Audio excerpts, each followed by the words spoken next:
Magandang araw po, si Mike Anyayahan ito. Sa bawat pagdidesisyon natin, no, palaging involve yung emotion, no? May dalawang extreme diyan, no? Nandiyan yung nagdidesisyon ka ng labag sa loob mo. Nandiyan naman yung impulsive decision yung ginagawa mo. So halimbawa naman nung desisyon na labag sa loob ay yung halimbawa iniwan mo yung mahal mo sa buhay para sa isang oportunidad sa malayong lugar, no?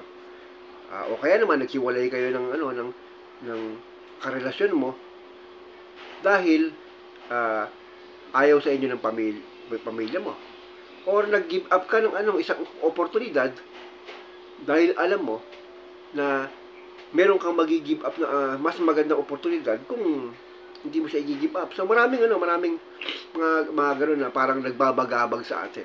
On the other hand, meron namang tinatawag na impulsive decision na halimbawa, wala ka namang kaplano-planong bumili ng item, napabili ka, no? Kasi nakita mo, uy, ang ganda.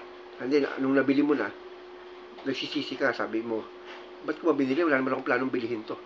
Kaya lang, naging impulsive ka, no?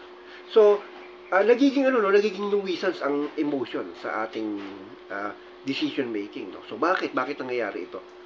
Nangyayari ito kapag hindi mo talaga alam kung ano yung tama, or hindi mo talaga sigurado kung ano yung tama, no? Pero mahirap namang mahirap i-squeeze ang utak. Ano ba yung tama, di ba? So ngayon, doon tayo papasok sa karanasan, no? Maaaring kulang tayo sa karanasan kasi kung mayaman tayo sa karanasan, natuto na tayo, lumagpak tayo, pumalpak tayo, at natuto tayo sa maling desisyon natin, no? At ngayon, kapag gano'n nangyari, masasabi natin sa sarili natin na dalang-dala na tayo doon sa maling ginawa natin at hindi na natin uulitin. At ang mindset ng mga taong nadala or natuto sa karanasan ay pag dumating doon sa gano'ng sitwasyon, hindi na siya nababagabag sa desisyon niya. Sasabihin niya, hindi ko na gagawin to kasi dalang-dala na ako. Kahit na ano pa yung sabihin nyo, hindi, etong desisyon ko. So, ganyan. Ngayon, bakit iba? Bakit iba ang decision making ng mga taong nadala or natuto? Diba? So, kasi alam na nila kung ano yung tama. Naranasan nila, no? Alam nila ramdam nila kung paano magkamali, diba? At hindi nila, naramdaman nila yung pagkakamali. So, ngayon, inahako nila yung responsibilidad. Yung consequences, hinarap nila. At wala namang choice kundi harap ng consequences. At dahil doon, sinabi nila sa sarili nila, ayoko nang gumawa ng ganung desisyon.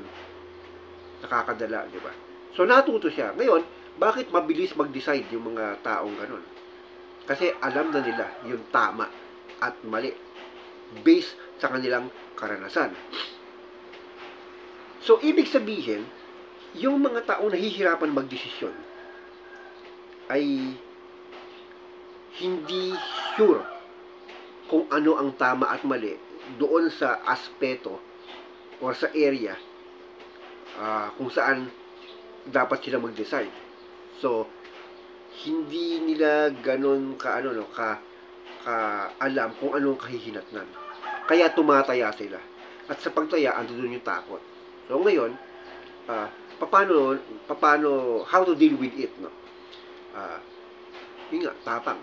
Take a risk, no? Take responsibility. Kasi, yung tapang ng pagdidesisyon, dapat katumbas yan yung kahandaan mong tanggapin yung consequences ng maling decision mo. Kasi kung hindi mo masyadong alam kung ano yung tama, most likely magkakamali ka. At magkakamali ka, ganun din mapeperwisyo ka rin ng maling desisyon mo. So ngayon, kung mapeperwisyo ka rin ng maling desisyon mo, so what's the use of parang matakot? Anong silbi ng matakot, di ba? So kung matatakot ka, ganun din naman. Doon ka pupunta dahil hindi mo alam kung Swerte mo kung halimbawa, nagdesisyon ka, at yung desisyon mo, uy, hindi ka pumalpak, diba? Kaya lang, hindi mo mararamdaman na tama yung desisyon mo. Tsumamba ka. Hindi mo mararamdaman. Kasi nararamdaman lang natin na mali na tama o mali ang desisyon natin kung mismong naranasan natin yung pagkakamali natin. Kadalasan di tayo natututo sa pagkakamali ng iba. Pero kung bubuksan mo yung isipan mo at matututo ka sa pagkakamali ng iba, madali sa'yo yan. Hindi ka basta-basta masisway ng emotion mo. Yun ay kung open-minded ka. Pero ganun pa man, may mga times talaga na mahirap mag-decide. So, kung ganun, kailangan mo lang talaga ay tapang. So, between intellect and action, nandiyan ang emotion. At kung meron bang emotion na dapat manaig sa pag-decision mo, yun ay yung tapang. So, tanggalin mo yung excitement, tanggalin mo yung takot, tanggalin mo yung gigil, ilagay mo yung tapang, yung courage, yung kahandaan. So,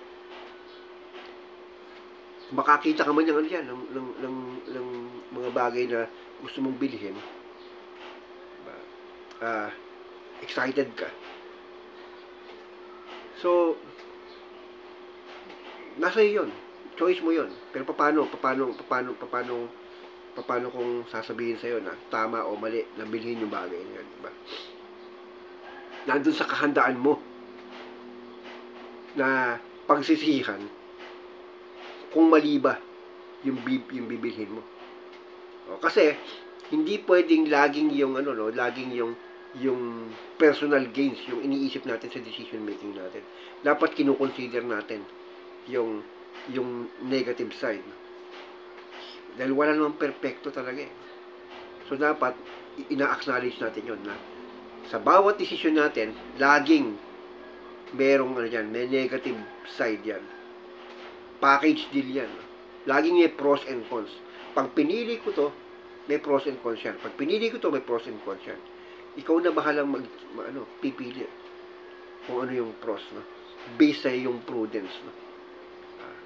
Pero hindi pwedeng walang cons yung pipiliin mo.